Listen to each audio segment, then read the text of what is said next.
The noble Weeaboo says just going to ignore HR6090, allowing a foreign Jew entity to violate the First Amendment and make Christianity illegal. It passed House vote already. Well, I wasn't going to ignore it. Like someone said HR6090. I'm like, is that the next NVIDIA graphics card? Like, what is, I don't know. And then they're like, it's Jews. And I'm like, oh, well, I've spent my entire life ignoring Jews. Why would I start now? You want me to talk about it? Here. If Congress passes a law that delegates the authority to ban people or suspend people or restrict their speech to a Jewish agency, then fuck Congress, fuck the Jews, and fuck, the Jews who did that, and then fuck everybody involved. First Amendment doesn't stop at Judaism. The Star of David is not a ward on the First Amendment. It's like, oh, your free speech powers don't work here. We got triangles. We got success angles. We got failure angles, but only a few. Triangles are the most. Like I talked about the weird cucking of both sides of the political spectrum to Jewish interests. I don't get it. I don't get why free speech suddenly ends at like hook noses, slightly curly dark hair, and sandy brown skin. Like I don't get why Palestinian hatred towards a specific person invalidates any criticism of that person, or why we're unable to say, hey, by the way, the interest rates are too damn high. Like if you do that, a bunch of Mossad agents show up at your house and they like put you on a chair and they pick you up and they're like, Hava Nagali, whatever thing they say. And then they bounce around on the floor in their robes with tassels until the floor caves in, the building collapses, and then it's blown up by one guy saying Allahu Akbar who snuck in. Like that's, I don't know what it is specifically about Israel and Judaism that makes all politicians cower in fear. Look, I like the Jews. They're funny people. They're short. They're easily conquerable. Over and over in the Bible, you find out that all you have to do is like just go in there. Like, we win. And God's like, oh, yep. Actually, these motherfuckers screwed up over and over. They keep fucking up. So instead, what I'm going to do is I'm going to be like, oh, you have a king or whatever. Like, I told you not to have a king. You dumb faggots didn't listen. I sent that Moses guy up the mountain to have like this cool rules inscribed on some tablets and shit, like early iPads or whatever. He comes back and you've taken all your gold, which is a lot, by the way, melted that shit out of your 6 million teeth, and then you put it, you made a fucking calf out of it. What are you, Hindu? Like, oh, I love the golden calf. No, why are you doing this? That's not that's not a proper idol. A proper idol is the American Idol Ryan Seacrest, who is Jesus if he had long hair. Well, if Ryan Seacrest had long hair. God's like, look, I've got backlogs of Jewish mistakes. If you read the goddamn Old Testament, they're like, oh, the land of milk and honey. And I know lead attorneys like super producers are awesome. He's like, lactate me, baby. Like, so he's there in the promised land. He's like, give me them Canaanite big titty bitches. And he's sitting there like just with his mouth up, and they're like, they don't show up. And he's like, what's going on, God? And he's like, oh, yeah, well, don't worry. The Jews are coming behind you. Not the old ones. They have to die first. Then all the young Jews get to come in. Once all the old ones die, COVID didn't happen back then, I guess. Once I kill all the old Jews, including Moses and Aaron and all those other fucking like Levi or whatever, all the old ones with all the names that, like the tribes are named after, they're all going to fucking die. Once they're all dead, all the young Jews with no experience and no idea what they're talking about, except that they chop the hands off women at every instance they can, because that's hilarious, except they can't make sandwiches. But nub sandwiches are good too. The bread gets a little smashed, but they use matzah, so it's not really bread. It's just this cracker anyway. Spread jelly on it, and maybe some mint and some like horseradish. It's a gross sandwich, juicy, gross. Anyway, and they go into the promised land. They kill all the Canaanites because that's actually funny. And then God's like, I'm just waiting for you to screw up. You know why? Because I have a Nebuchadnezzar, the first N-word. Nebuchadnezzar is going to come in and steal your people. He's not even going to steal the land. He doesn't go into fucking Judea. He's like, I'm going to go into Judea and hang out and take it over. No. He's like, I'm going to go into Judea. They're like, what are you going to do? Well, I'm going to kill a lot of people. What else? There's a bunch of these people. I'm going to just take them out of there. You're going to leave it vacant? Have you seen all the stories about the New York and California squatters? You're the first N-word. You can't have squatters. That's Section 8, bitch. You'll never get them out of there. It's just like, it's fine. It's fine. I'm going to take a bunch of these Jews out of here. We're going to take them over there. 400 years. Do you know why? Do you guys remember why the Jews got fucking cucked for 400 years by the Babylonians? The Babylonians. They belong on a Subway sandwich with 2 other meats. The Babylonians cucked the Jews for 400 years. Do you remember why? Because God's like, you don't need a king. You got me, baby. And they're like, no, actually, we want a king. He's like, well, all right, I guess. Take note to self. These guys are fucking dumb. The Lord of creation tells him, by words, you don't need a king. And they're like, no, give us a king. Well, everybody else is a king. Why would you want one of those? They're terrible. Let all the other fucking idiots get screwed over by kings. I'm God. I'm going to protect you. And they're like, no, give us a king instead. And they're like, here you go. Here's Saul. And then David, and then like a Solomon or whatever, who's like, Solomon's like, I'm just going to get rich and fuck bitches and build a temple. And then the Babylonians come in. They just win automatically. It's like, 400 years of exile. Fuck you guys. God, why'd you do this to us? It's like, I didn't. I told you not to have a king. If you didn't have a king, you would have won. The first N-word takes over. It's a weird thing. Why can't we criticize Jews, though? Like, why is that a problem? God criticizes them more than anybody else. Read the Old Testament. They have a rocky existence, and every time God tweets, it's like, trolling you guys hard fucking core. Who do you want to get conquered by next? And then Jews, a remarkably patriarchal society. God has a whole book about how a woman Jew is the one who saves all of them. Esther, right? One of the funniest books of the Bible, by the way. You guys should all read it. It's slapstick comedy, physical comedy. Robin Williams could have played the one like Xerxes' assistant who gets hanged at the end, which makes it very appropriate to be Robin Williams. But he also he trips and falls like Shaq. And instead of dunking, he shoves his face into Esther's vagina while Xerxes is out of the room. This story is in the Bible. It's not even fake. This is the actual story. Xerxes leaves the room for 10 seconds. And the guy who's about to get executed by hanging for the gallows he built for the fucking Jew named Malachi, who's the uncle of Esther, who saved Xerxes' life like 10 years ago from some sort of assassination plot. And so he's like, I owe you my life. And he's like, yeah, I'm a Jew. You owe all the Jews. He's like, I don't like Jews or whatever. So this guy, is it Malachi? I think it's Malachi. He fades into obscurity while Esther's up there being the number one concubine because she's got that sweet, sweet Jewish twat. And Xerxes is pounding it out on the reg because he's got a whole harem. But he's like, Esther's really fucking hot, though. So she must have been like that one chick from Black Swan, the Jewish one, Natalie Portman. She must have been like Natalie Portman or the other one who was Wonder Woman, I guess. I mean, like the hottest Jew you can imagine because Xerxes has a contest because his wife leaves him for the black guys. This is in the Bible. His wife, Xerxes, the Persian king of the fucking world, whose wife is like, I'm on top of the world. I'm the greatest woman ever. She's like, but Xerxes is boring. You know what I'm going to do? I'm going to go cuck Xerxes with a bunch of fucking black guys. All I have to do is saunter a little bit southwest, and I'm in the Horn of Africa. And by horn, I mean 25-inch black penis. And she's getting just railed out. And Xerxes is like, this is the most embarrassing thing in my entire life. I'm the king of the fucking world. The known world is here, but the known world knows that these black guys have, and my wife just went to him. And Xerxes is like, what the fuck am I going to do? I'm going to have a contest to find a hotter bitch because that disloyal bitch is now being spit roasted like a rotisserie, right? She's rotating around on North Africans. And Xerxes is like, this is so embarrassing. If this gets out, I have to have a better story. So it's a contest for the most beautiful women. He sends people everywhere. He's like, find the hottest bitches you can. They bring back Esther. They're like, Esther, don't tell them you're a Jew. Why? They have ovens. Oh, shit, I heard that story is bad. So she doesn't tell him she's a Jewess.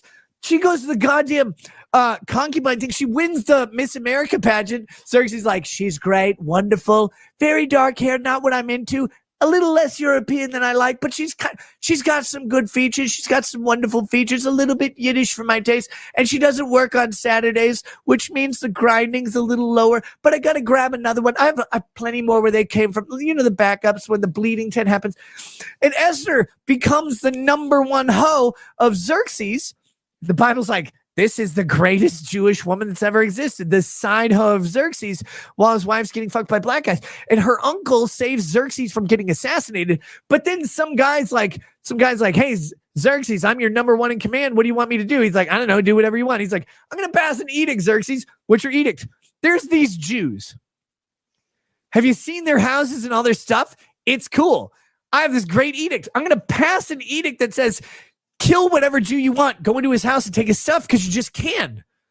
It's like, Xerxes like, why would you do this? Like, I don't understand how this advances the kingdom. He's like, you don't understand how to advance the kingdom? It's funny. This one guy's going to do it again several years from now. I think his name is Adolfo or whatever. He's got hair down to here like an emo band or whatever, this little mustache like he's a metal band that failed. And he can't grow a mullet or whatever. So that guy's going to do it again, but I'm going to do it first. I'm going to say, you just go kill all these guys. And if you kill them, you get to take all the stuff in their house, this is a great plan. And so Xerxes is like, yeah, whatever. I don't care. What I'm doing is banging this not Jewess named Esther. And so he's over there. This guy goes around killing all the Jews. He's about to kill Malachi. And then Esther's like, oh, hey, Xerxes, by the way, my husband, Malachi, he saved your life. You remember that guy? What would you do to the guy who's going to kill that guy? Who's going to hang him from this cool, like, giant gallows he built because they hang Jews because Emmett Till wasn't around yet. So, like, going to hang Malachi. And Xerxes is like, wait, so this guy's going to kill the guy who saved my life? So, yeah, what would you do to that guy? I'd kill him. Oh, you better go find that guy. So Xerxes storms out of the room. So then the guy who's going to kill Malachi is right there in the room with Esther. And he goes to plead to Esther. He's like, you got to talk to Xerxes. This is a very Jewish story, but you got to bear with me. He's like, you got to talk to Xerxes. You got to tell him. I didn't want to do this. Like, save me, save me. And as he's walking forward towards her to prostrate himself before the Jew lady that he would have killed her uncle or whatever, he trips on his robe and he stumbles and falls face first into her vagina. This is a Bible story, and I'm not joking about literally any of this. Falls face first into her vagina, and Xerxes walks back in. Remember, this guy just got cucked by the Northern Africans, all of them at the same time. And he's like, what the fuck? I'm gone for 10 seconds, and you are trying to bed my wife by shoving your face into her fucking vagina like a hockey mask. And he takes the guy and he hangs him from the gallows that Malachi was supposed to be hung from that this guy built. And it's the greatest Jewish story ever told. That's a real story. It's in the Bible. I don't remember why I got on this story, but I fucking love the Book of Esther so much that I cannot stop talking about it. I cannot stop talking about the Book of Esther because that is what happens. It's not a long book. Go check it out. Second greatest. Wait, you think the story of Jesus beats that story? I'm sorry, Jesus. Take a back seat. You can ride in the limo. You don't have to drive it. You sound like an insane person. Read the Bible out loud and you will also sound like an insane person. I love that story. Anyway, that was about gun purchases being linked to credit cards in Colorado.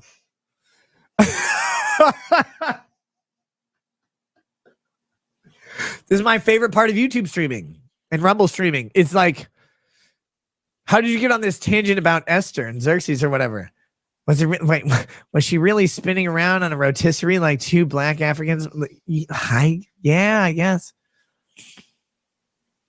How'd you get on there? Well, Colorado implemented some laws where credit card companies have to put special codes on the purchase of guns so the government and private entities can track gun purchases that are done by credit card. That's how we got on the fact that Xerxes, the giantest cuck in the entire history of humanity, killed the guy who was going to kill the guy who saved him. Xerxes never really figured out that Esther was a Jew until way later. Oh, wait. I know the other reason I brought up that story. It's so funny. Someone was talking about, it was House Bill 6090 or whatever, the best graphics card ever, about like not being able to talk about the Jews. And the meme is like, if you tell the story of the Jews selling Jesus to Pontius Pilate and saying, kill this motherfucker and send me the serial killer Barabbas or whatever, that like that would be anti-Semitic. And I don't understand why the Jews telling the Romans to kill Jesus for literally no reason because Pilate couldn't find him guilty of anything, and saying, actually, no, give us the strangler rapist Barabbas instead of Jesus and kill this guy instead. Like, why is that anti-Semitic? Why would it be anti-Semitic to suggest that the Jewish elders and the leaders in, what was that town? He came down from Mount Olive, goes in, was it Nazareth or whatever? It wasn't Nazareth. It was somewhere else. But he like rides down on a donkey because that's gay. He rides down in, he gets the Palm Sunday thing. And then like a week later, they're like, oh yeah, no, actually here, Romans, will you please crucify this fucking guy because he's an asshole? And they're like, and Pilate's like, what's his crimes? And they're like, oh God, look at him.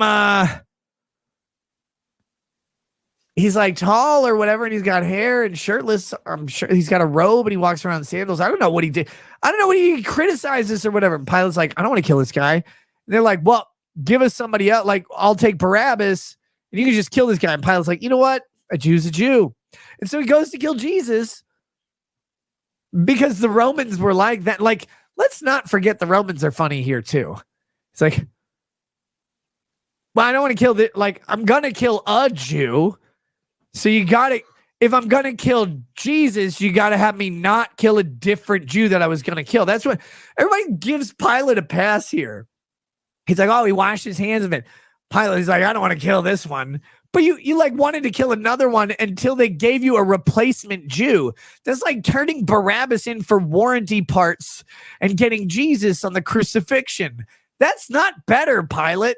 But they're like, it was the Jews who did it. Well, I mean, the Jews did do it. Like, they're like, no, we want the murder rapist, not the king of us. Like, that guy sucks. Put him on the cross instead. And he's like, well, look, Jew's a Jew, even fair trade.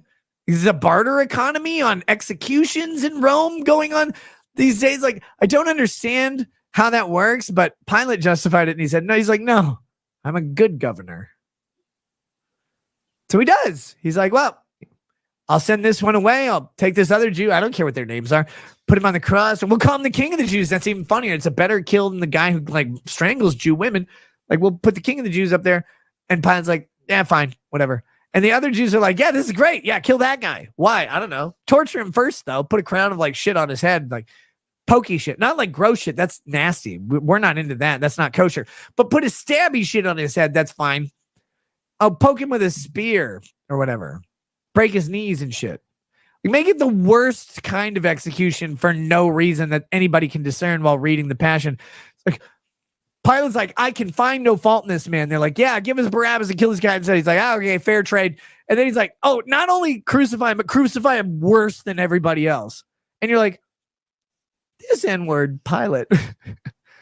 That's a cold motherfucker. That's a cold ass honky, right? Like you're like, damn, how Greek are you? Well, he wasn't Greek. He wasn't sweating at the time. He's Roman. So he's Italian. This fucking pepperoni is here. Putting Jesus on a cross like nastily. And we're like, oh no, this Pilate guy is fine. It's just the Jews who are the problem. But the Jews were the problem though, because like they brought Jesus and he was faultless before them. I was out of liquor. This is a side tangent, but seriously, do you guys ever read some of these books? Classic stories. The Bible's ripe with classic stories, obviously. And you go, you know what? I remember being young and going, this makes sense. But then you're old. And you're like, hold on. Give me a second. Pilate did what now? Pilate did what now? What's wrong with him? Nothing. Well, I can't kill this guy. Well, give us the other guy and kill this guy and said, all right. Oh, when we kill him, we're going to do the worst thing possible to him. Like worse than the other stuff we do. You're like, why is that? Why did that happen? And why are we like, yeah, it's the Jews, not Pilate. Look, all I'm saying is Jews who killed Jesus are bad, but so are Romans, which are Italians. But here's the deal. They've passed anti-Semitism bills in the House. It's HR6090, right? HR6090. And we see the criminalization of quote unquote anti-Semitism being passed around like Esther in the fucking harem. Not good. Not good at all.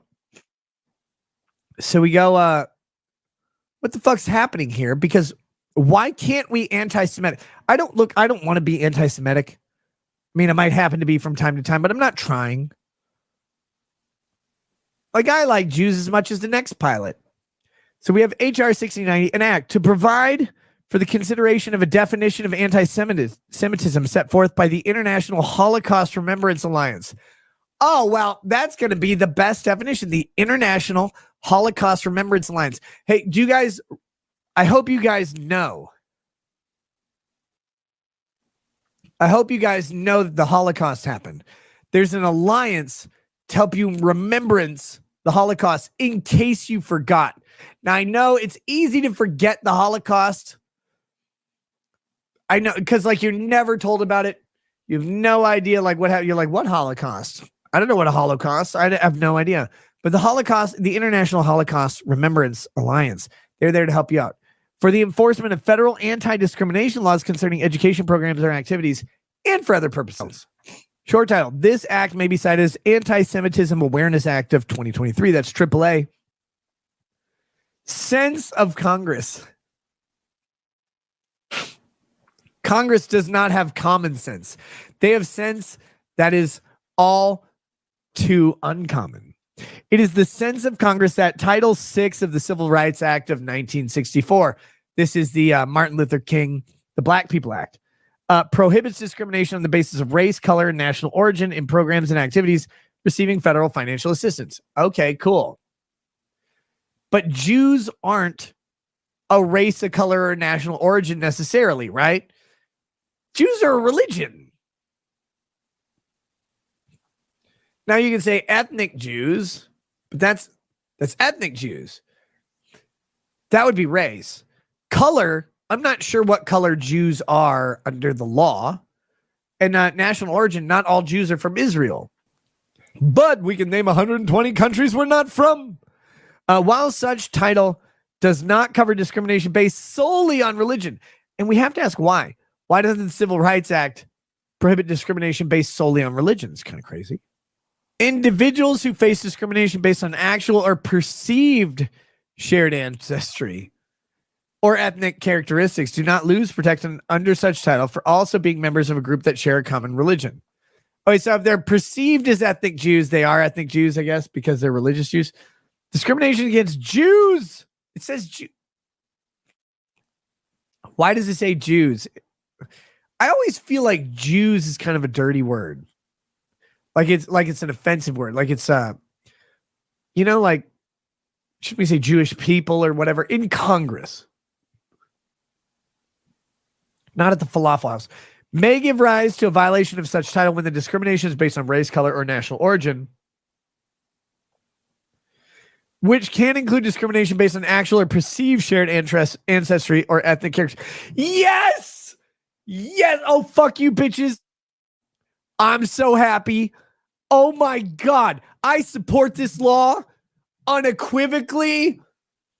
My fullest circumcised support for this law. Fuck you all. This law needs to pass.